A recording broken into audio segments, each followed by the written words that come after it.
Imagina só a cena: uma doença nova, totalmente desconhecida, começa a se espalhar. O pânico se instala. É nesse momento que entram em cena os epidemiologistas, que são, na prática, os verdadeiros detetives do mundo das doenças. O kit deles não tem lupa nem chapéu, mas sim dados, gráficos e uma linguagem muito própria para caçar o culpado e, claro, proteger todo mundo. Hoje, a gente vai decifrar essa linguagem. Pois é, essa é a pergunta de US$ 1 milhão, né? Para conseguir parar uma doença misteriosa, esses detetives precisam, antes de mais nada, juntar as peças de um quebra-cabeça gigante. E o primeiro passo é sempre o mesmo: começar a fazer as perguntas certas. Toda investigação que se preze, seja de um crime ou de uma doença, começa pelo básico: quem, onde e quando. Só que no mundo da epidemiologia, essas não são só perguntinhas. Elas são, na verdade, as ferramentas mais importantes, a base de toda a investigação. E aqui está o nome desse conceito fundamental: o tripé da epidemiologia: pessoa, lugar e tempo. É isso. Pensa nisso como o kit de ferramentas essencial de qualquer detetive de doenças. Quando se começa a analisar um surto por essas três lentes, os padrões começam a aparecer no meio do caos. Vamos começar pelo lugar. Mapear onde os casos estão se concentrando é crucial. É isso que ajuda a achar os focos, os famosos clusters, e a investigar se tem algum fator no ambiente ajudando. Será que o problema está na água ou no ar? Muitas vezes, a girografia da doença já entrega a primeira grande pista. Depois do lugar, vem a pessoa. Quem são as vítimas? São crianças? Idosos? Pessoas que trabalham no mesmo lugar? Identificar o que os doentes têm em comum ajuda a gente a entender quem está correndo mais risco e, o mais importante, por quê. Isso já aponta direto para a vulnerabilidade. E para fechar o tripé, o tempo.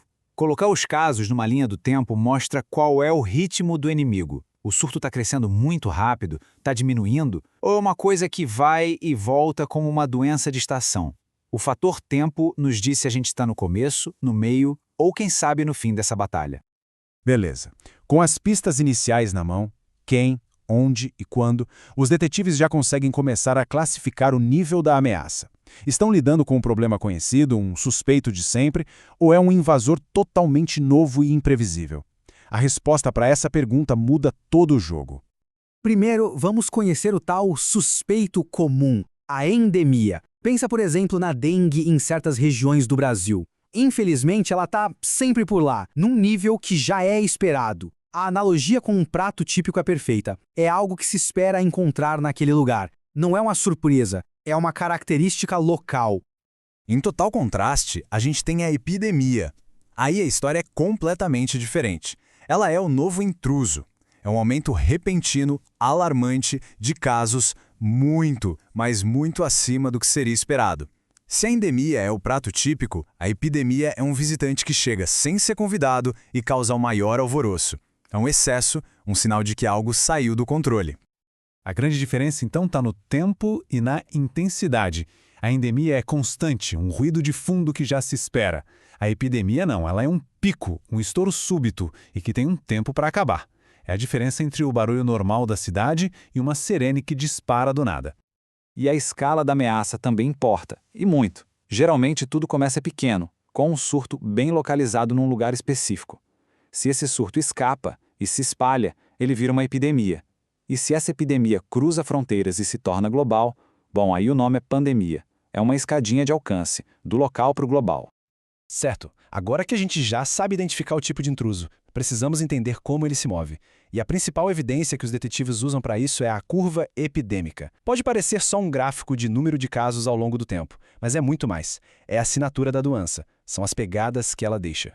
Se a curva epidêmica mostra um pico bem forte e repentino, que sobe e desce rapidinho, a pista é clara. É uma epidemia de fonte comum. A história que esse gráfico conta é a de um grupo de pessoas que foi exposto a uma única fonte de infecção, todo mundo mais ou menos ao mesmo tempo. O exemplo clássico é a intoxicação alimentar numa festa. Muita gente fica doente de uma só vez. A história visual é essa aí. Uma explosão de casos num período bem curto, e logo depois uma queda rápida. Não tem ondas secundárias, sabe? Isso mostra que a fonte atacou e sumiu. É a fotografia de um único evento de exposição. Mas e se a pista for outra? E se em vez de um pico só a gente tiver uma série de picos, um depois do outro que vão crescendo? Aí o diagnóstico muda para epidemia propagada. A história aqui é de uma doença contagiosa, como a gripe ou a Covid-19. Uma pessoa infecta outras, que por sua vez infectam mais gente, e isso vai criando ondas. E visualmente, o resultado é esse. Uma série de ondas, e muitas vezes cada uma é maior que a anterior. É o retrato de uma doença ganhando força, se espalhando pela população. A curva não só sobe, ela avança, onda após onda. A própria forma do gráfico já entrega o modo de transmissão. É impressionante. Ok, a investigação nos deu o diagnóstico. Agora é hora de agir. Como os detetives e as autoridades de saúde fazem para conter o intruso? Eles têm um kit de ferramentas bem específico para tentar quebrar a cadeia de transmissão. E aqui tem uma distinção que causa muita confusão, mas que é super importante. Quarentena não é a mesma coisa que isolamento. Quarentena é para as pessoas que foram expostas, mas que ainda estão saudáveis. É uma precaução. Já o isolamento é para quem já foi confirmado que está doente. Para resumir de um jeito fácil, quarentena é para os que talvez estejam doentes, isolamento é para os que com certeza estão doentes. E além dessas medidas, tem o distanciamento social. Essa é uma ferramenta que se aplica à comunidade toda. O foco não é em indivíduos específicos, mas em reduzir a chance do vírus se espalhar. O grande objetivo é diminuir a velocidade da transmissão, o famoso achatar a curva, para que os hospitais e sistemas de saúde não entrem em colapso. Ok, vamos só recapitular as pistas principais para a gente não esquecer. A investigação sempre começa com o tripé: pessoa, lugar e tempo. A epidemia é a visita inesperada que causa um pico de casos, enquanto a endemia é aquele problema constante. A forma da curva epidêmica denuncia o modo de transmissão. E na hora de lutar, quarentena é para os expostos e isolamento para os doentes.